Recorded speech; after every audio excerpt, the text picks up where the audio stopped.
Hello दोस्तों, स्वागत है एक बार फिर से आप सभी का हमारे प्यारे से चैनल केमिस्ट्री टूल्स पर। दोस्तों, आज का जो वीडियो सेशन है वो है प्रैक्टिस सेशन और हम प्रैक्टिस करने जा रहे हैं इलेक्ट्रोकेमिस्ट्री के एक शानदार टॉपिक जो बोर्ड में बार-बार रिपीट हो रहा है और जिसके ऊपर न्यूमेरिकल्स बोर्ड भर-भर के पूछ रहा है हर साल। जी हाँ दोस्तों, स्क्रीन के ऊपर तुम्हारे सामने टॉपिक है नॉन्स्ट इक्वेशन। तो ध्यान से देखो बेटा जी, हम पहले नॉन्स्ट इक्वेशन के बारे में पढ़ेंगे, उसके बाद हम इसके क्वेश्चन प्रैक्टिस करेंगे। तो जिस भी बच्चे को नॉन्स्ट इक्वेशन नहीं पता है, नहीं आता है कॉन्सेप्ट, तो कोई दिक्कत वाली बात नहीं है।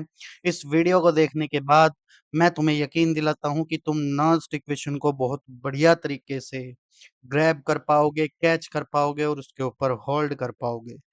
तो दोस्तों, बिना किसी देरी के मैं अपने सेशन की शुरुआत कर रहा हूँ।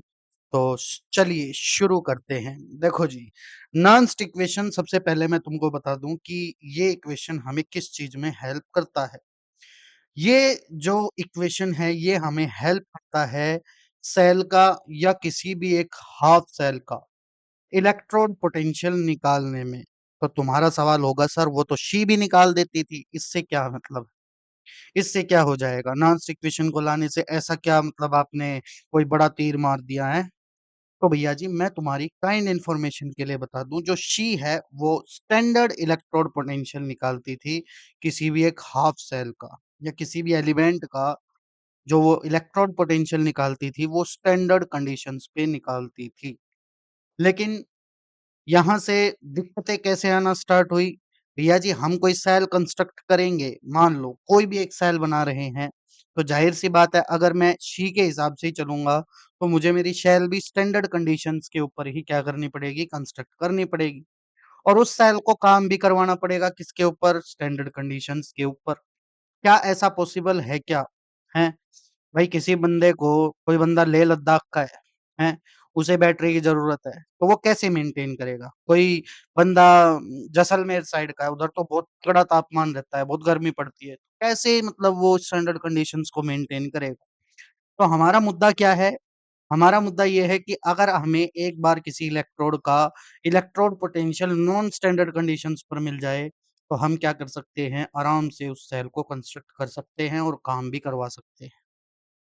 अब यही दिक्कतें किसके साथ आ रही थी? यही दिक्कतें आ रही थी शी के साथ, ठीक है? तो शी हमें स्टैंडर्ड कंडीशंस पर इलेक्ट्रोड पोटेंशियल निकाल के दे रही थी। तो इसी चीज़ का निवारण करने के लिए एक साइंटिस्ट आए नॉन्स्ट, जिन्होंने एक इक्वेशन दी और कहा कि लो वत्स, इस इक्वेशन को यूज़ करो और नॉन स्टैंडर्ड कंडीशन पे किसी भी इलेक्ट्रोड का तुम इलेक्ट्रोड पोटेंशियल निकाल सकते हो, किसी सेल का इलेक्ट्रोड पोटेंशियल निकाल सकते हो नॉन स्टैंडर्ड कंडीशंस पे। तो यदि मैं तुम्हारे सामने बात करूँ किसकी? नॉन्स्ट इक्वेशन की, तो तुम ध्यान से देखो ये इक्वेशन है क्या? देखो, ये इक्वेशन हमें हेल्प करती है क्या निकालने में? Electrode potential at non standard conditions. अब ये इक्वेशन क्या है? E is equal to E naught minus 2.303 RT upon में NF और इनटू में log Q, है ना? इस Q को QC भी बोलते हैं, ठीक है? तो ये ई नोड क्या है जी? ई नोड है स्टैंडर्ड पोटेंशियल, मतलब स्टैंडर्ड इलेक्ट्रोड पोटेंशियल हम लेंगे। किसी भी हाफ सेल की बात कर रहे हैं तो हाफ सेल का लेंगे, या फुल सेल की बात कर रहे हैं तो फुल सेल का लेंगे, ठीक है जी? वहां पर सेल पोटेंशियल ले लेंगे। एन क्या है? एन है नंबर ऑफ इलेक्ट्रॉन्स, ठीक है, जो भी सेल में एक कंपार्टमेंट से दूसरे कंपार्टमेंट में ट्रांसफर होंगे, ठीक है। एफ क्या है जी? एफ है हमारे पास फेराडेज कांस्टेंट। अच्छा जी, फेराडेज कांस्टेंट की वैल्यू कितनी होती है? ये इक्वल होता है 96500 कूलम्ब चार्ज के इक्वल, ठीक है। और यहाँ पर टी क्या है जी? टी है टेम्परेचर, जिस टेम्परेचर के ऊपर तुम उसका कैलकुलेशन कर रहे हो। आर क्या है? आर है यूनिवर्सल गैस कांस्टेंट। और यहाँ पर क्यूसी क्या है बेटा जी? रिएक्शन कोशेंट, ठीक है। रिएक्शन कोशेंट क्या होता है? रिएक्शन कोशेंट होता है प्रोडक्ट की कंसंट्रेशन, मोलर कंसंट्रेशन अपॉन में रिएक्टेंट की molar concentration at any time, ठीक है। ये जो कॉन्सेप्ट है ये इक्विलिब्रियम से उठाया गया है और वहां तुम्हें रिएक्शन कोशेंट बहुत डिटेल में तुमने पढ़ा होगा। अगर नहीं पढ़ा है तो कमेंट सेक्शन में मुझे कमेंट करना, मैं रिएक्शन कोशेंट पे और इक्विलिब्रियम कांस्टेंट पे भी वीडियो बना दूंगा, अगर तुम्हें नहीं पता है तो, ठीक है। तो अब होपफुली तुम्हें ये इक्वेशन समझ में आई होगी कि ये नॉन्स्ट इक्वेशन है क्या एक्चुअलिटी में। ठीक है, नॉन्स्ट इक्वेशन हमें हेल्प करती है ना, इलेक्ट्रोड पोटेंशियल निकालने में। ठीक है, और इलेक्ट्रोड पोटेंशियल भी किसके ऊपर, एट नॉन स्टैंडर्ड कंडीशन। ठीक है, नॉन स्टैंडर्ड कंडीशन। अच्छा जी, ये लाइन अपनी नोटबुक में लिख लेना। ठीक है, एक बार वीडियो पॉज करना और ये लाइन अपनी नोटबुक में लिख लेना। अब मैं क्या कर रहा हूँ, अब मैं तुमको एक कंप्लीट सेल के लिए नॉन्स्ट इक्वेशन लिखकर दिखा रहा हूँ, फिर मैं तुम्हें हाफ सेल के लिए लिखकर दिखाऊंगा। अच्छा जी, देखो, कंप्लीट सेल के लिए क्या होती है, E cell is equal to में ई नॉट सेल माइनस का 2.303 आर टी बॉन में एन एफ इंटू में लॉग, है ना, ऊपर किसकी कंसंट्रेशन आएगी हमेशा, एनोड की मोलर कंसंट्रेशन जो भी इलेक्ट्रोलाइट की तुम लोगे, और नीचे किसकी कंसंट्रेशन आएगी बेटा जी, कैथोड की मोलर कंसंट्रेशन आएगी जो भी तुम आयंस की लोगे। ठीक है, ये तुम्हारे पास जो नॉन्स्ट इक्वेशन आई है ये किसके लिए आई है बेटा जी, फॉर फुल सेल के लिए। ठीक है, एक बार नोटबुक में उतार लेना, अगर तुमने नहीं उतारा है तो वीडियो को पॉज करो और नोटबुक में उतार लो ये फॉर्मूला, क्योंकि अभी हम क्वेश्चन की प्रैक्टिस भी करेंगे तो तुम्हें ये फॉर्मूला वहां पे काम आएगा, बिल्कुल काम आएगा। तो इसलिए एक बार नोटबुक में उतार लो। ठीक है, अब मैं इसको रफ कर देता हूँ। ठीक है, अब मैं तुमको हाफ सेल के लिए किस तरीके से लिखी जाती है वो भी बता देता हूँ। ठीक है, अच्छा एक चीज और मैं तुमको बता देता हूँ यहाँ पे, नॉन्स्ट इक्वेशन में एक चीज और भी हम करते हैं, देखो क्या करते हैं, जो ई सेल है is equal to E naught cell है माइनस ये जो 2.303 और एफ है, इन सभी की वैल्यू जब हम रख देते हैं, है ना, मान लो टेम्परेचर को हमने 25 डिग्री सेल्सियस ले लिया, आर की वैल्यू रख दी, एफ की वैल्यू रख दी, जब हम इसको सोल्व करते हैं ना तो ये हमारे पास निकल के आता है 0.0591 पौन में एन, और यहाँ से इक्वेशन चेंज होकर कैसी हो जाएगी, एनोड की मोलर कंसंट्रेशन अपॉन में कैथोड की मोलर कंसंट्रेशन। ठीक है जी, इस तरीके से निकल कर आ जाएगी। तो तुम्हें इसी इक्वेशन को क्या करना है, बार बार यूज करना है। इस इक्वेशन को तुम्हें क्या करना है बेटा जी, यूज करना है, क्योंकि ये वाली इक्वेशन तुम्हारी कैलकुलेशन पार्ट में बहुत ज्यादा हेल्प करेगी। तो एक बार जल्दी से वीडियो को पॉज करना और ये भी लिख लेना। ठीक है, तो बढ़ते हैं हाफ सेल की तरफ। देखो जी, हाफ सेल के लिए देखो दो हाफ सेल होती है, एक रिडक्शन हाफ सेल होती है, एक ऑक्सीडेशन हाफ सेल होती है। तो सबसे पहले मैं तुम्हें ऑक्सीडेशन हाफ सेल के लिए कैसे लिखा जाता है जरा ये बता देता हूँ। ऑक्सीडेशन हाफ सेल के लिए बताओ, ऑक्सीडेशन में क्या होता है, कोई भी एक मेटल होता है या एलिमेंट होता है वो इलेक्ट्रॉन को लूज करता है। ठीक है, इस तरीके से हम इसको यहाँ से लिख लेंगे। ठीक है जी, यहाँ पर ये इलेक्ट्रॉन को लूज कर रहा है तो मतलब इसका ऑक्सीडेशन हो रहा है। बताओ अब हम इसको कैसे लिखेंगे, बताओ, देखो ई एम से किस में जा रहा है, एम एन प्लस में जा रहा है एट नॉन स्टैंडर्ड, फिर ई नोड एम से किस में जा रहा है, एम एन प्लस में जा रहा है माइनस 0.0591 अपॉन में एन लॉग। अब यहाँ रिएक्शन क्वोशंट आता, और रिएक्शन क्वोशंट कैसा आता, प्रोडक्ट की कंसंट्रेशन अपॉन में रिएक्टेंट की कंसंट्रेशन। प्रोडक्ट तो हमारा ये है और रिएक्टेंट हमारा ये है जो सॉलिड में है। ठीक है, तो प्रोडक्ट की कंसंट्रेशन मोलर कंसंट्रेशन हम लेंगे यहाँ से अपॉन में एम सॉलिड की लेंगे। अब मैं तुमको बता देता हूँ यहाँ एम सॉलिड को हम क्या मानकर चलते हैं, यूनिटी मानकर चलते हैं अकॉर्डिंग टू इक्विलिब्रियम, है ना। अगर तुम्हें ये चीज नहीं समझ में आई है तो एक बार इक्विलिब्रियम देख कर आओ, है ना, तब समझ में आएगी। तो मैं इस नीचे वाली टर्म को हटा देता हूँ, तो हमारे पास ओवरऑल ऑक्सीडेशन हाफ सेल के लिए जो इक्वेशन आएगी हाफ सेल के लिए वो ये आएगी।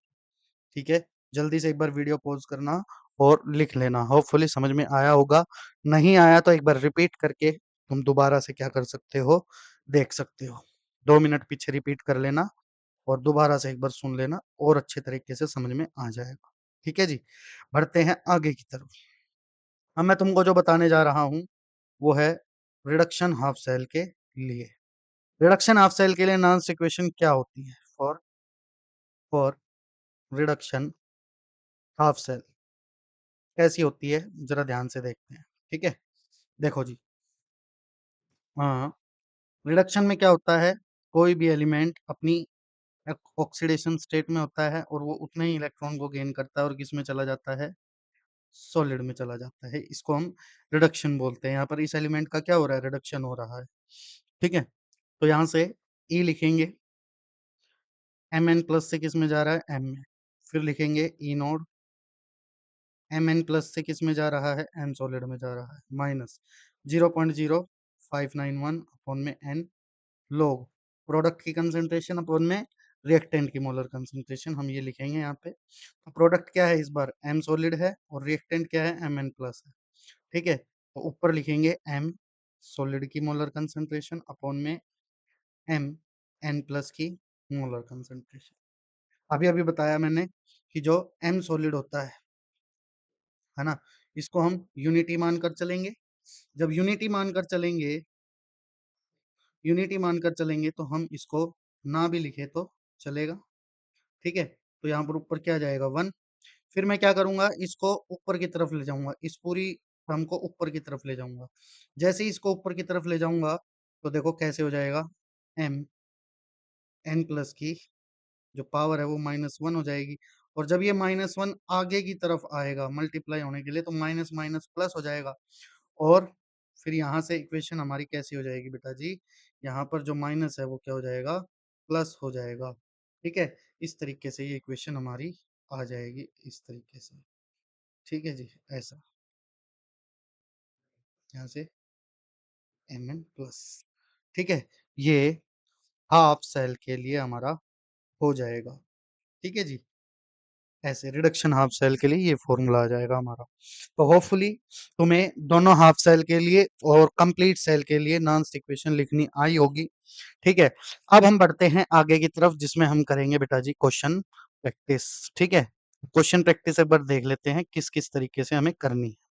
ठीक है, कुछ क्वेश्चंस मैं तुम्हें नॉन्स इक्वेशन पे करवा देता हूँ, फिर उसके बाद तुम्हें एक असाइनमेंट में शेयर करूंगा जिसमें तुम्हें क्या करना है, उसको सोल्व करना है। ठीक है, तो आइए चलिए स्टार्ट करते हैं। ठीक है, देखो जी, अब मैं स्टार्ट कर रहा हूं तुम्हारे सामने प्रैक्टिस। देखो, सॉल्यूशन करेंगे इस क्वेश्चन का। क्वेश्चन क्या कह रहा है, क्वेश्चन कह रहा है कैलकुलेट द ईएमएफ। हमें क्या निकालना है बेटा जी, ईएमएफ निकालना है ऑफ द इलेक्ट्रोड। हमें ये इलेक्ट्रोड दे रखी है ना, एट 298 केल्विन। फिर कह रखा है given that E node zinc का हमें दे रखा है -0.76 वोल्ट। ठीक है भैया, यहाँ पे हमें सिर्फ एक ही एलिमेंट दिख रहा है, मतलब ये हाफ सेल के लिए बात चल रही है।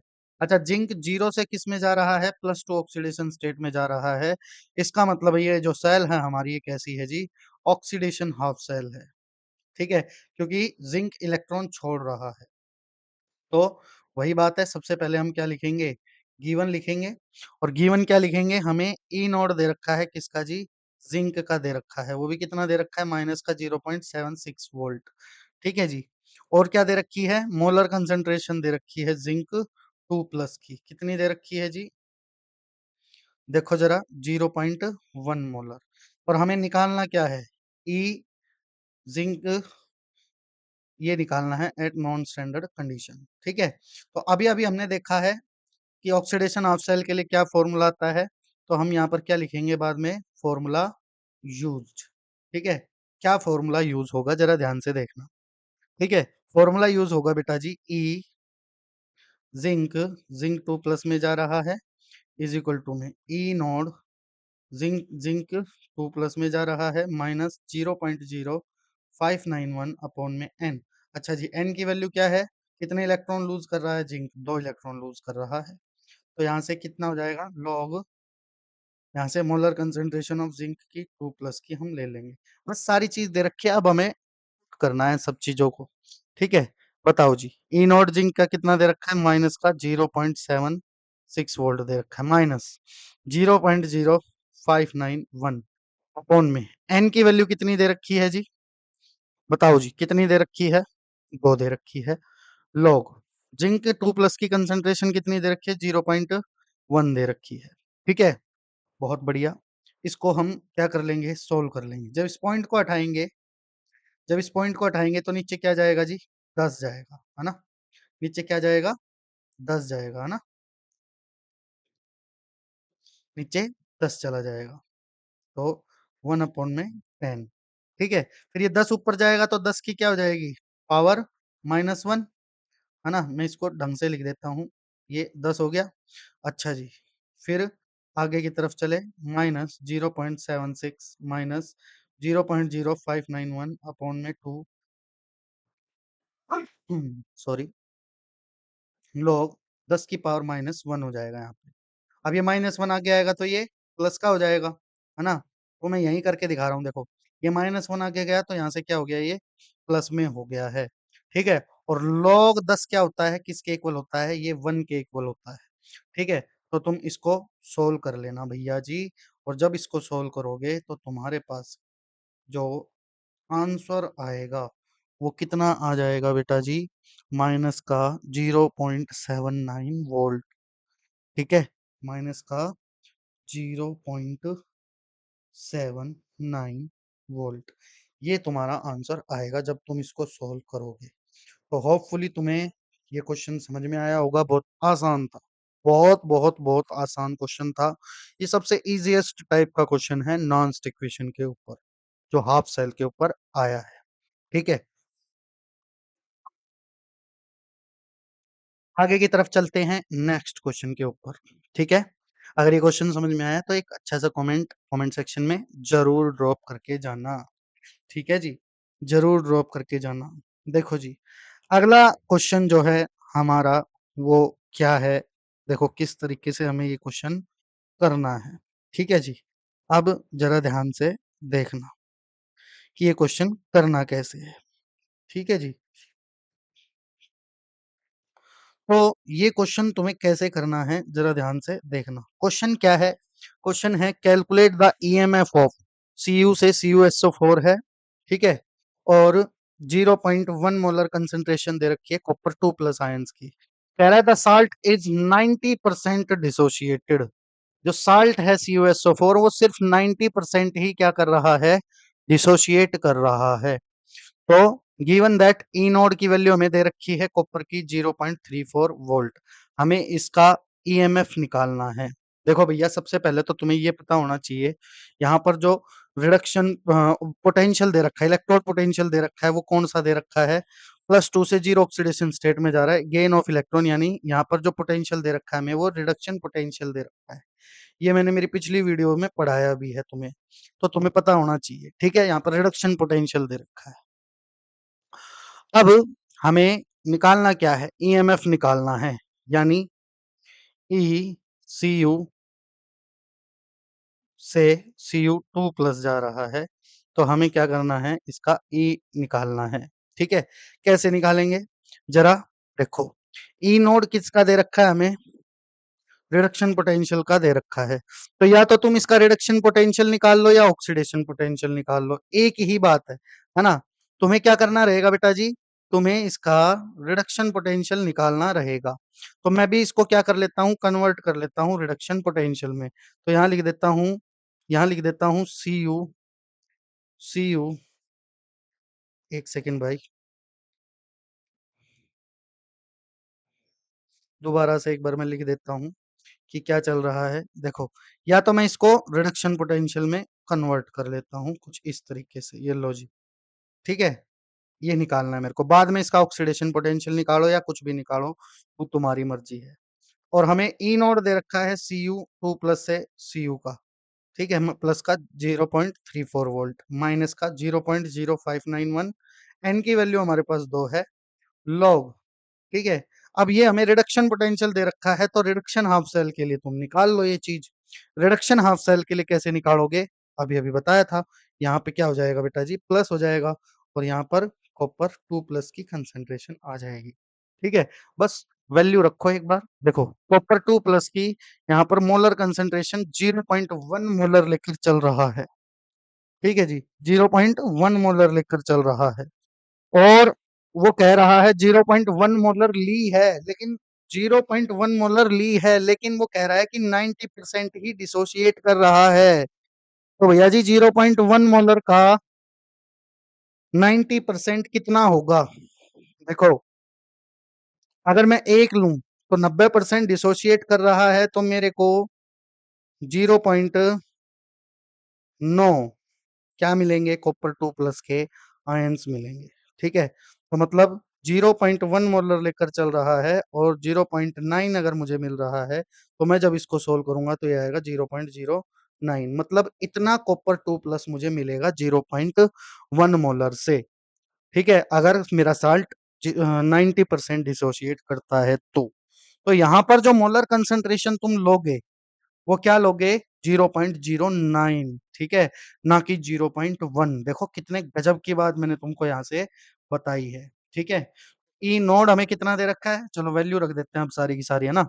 ई नोड कितना दे रखा है? प्लस का 0.34 प्लस 0.0591 अपॉन में 2 और लॉग कितना? 0.09 इस तरीके का दे रखा है। ठीक है जी, ये रख देंगे हम। ठीक है, ये रख दिया है हमने बढ़िया तरीके से। ठीक है, तो जब तुम इसको सोल्व करोगे, देखो तुम लॉग की वैल्यू देख लेना, गूगल से कैलकुलेटर से निकाल लेना। तुम इसको सोल्व करोगे तो तुम्हारे पास जो ई कॉपर 2 प्लस से कॉपर में जा रहा है, यानी रिडक्शन पोटेंशियल जो है एट नॉन स्टैंडर्ड कंडीशन, वो तुम्हारे पास निकल कर आएगा 0.318 वोल्ट।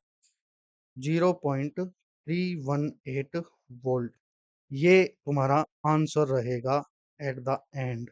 ठीक है जी, इस तरीके का तुम्हारा आंसर रहेगा। तो यहाँ पर गौर करने वाली बात क्या थी? ये जो 90% डिसोशिएट हुआ है, ये हमारे पास क्या था? गौर करने वाली बात थी कि यहाँ पर कॉपर 2 प्लस में हम 0.1 लेंगे या फिर इसकी जगह कुछ और वैल्यू आएगी, तो वो हमने सारी चीज देखी है। तो यहाँ पर 0.09 वोल्ट कैसे आया, सॉरी 0.09 कैसे आया, ये सभी को समझ में आया होगा, होपफुली। होपफुली। ठीक है, तो एक बार बढ़िया तरीके से घर पे बैठ के एक बार इस क्वेश्चन को दोबारा से लगा कर देखना। ऐसा क्वेश्चन सीबीएसई पूछ सकता है इस बार के एग्जाम के अंदर, ऐसा मुझे लगता है।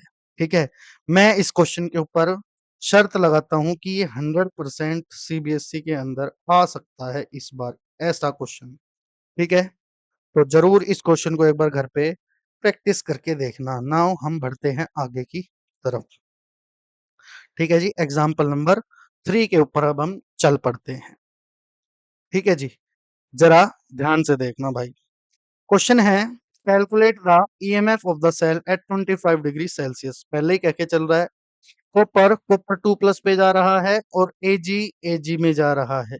ठीक है जी, तो इसका मतलब है हमें रिडक्शन, अच्छा, कंसंट्रेशन दे रखी है और यहाँ पर रिडक्शन पोटेंशियल दे रखा है कॉपर का प्लस 0.34 और रिडक्शन पोटेंशियल दे रखा है सिल्वर का प्लस का 80 वोल्ट। तो सबसे पहले तो हमें ई नोड ही निकालना रहेगा, क्योंकि ये हमसे ईएमएफ निकलवा रहा है ना।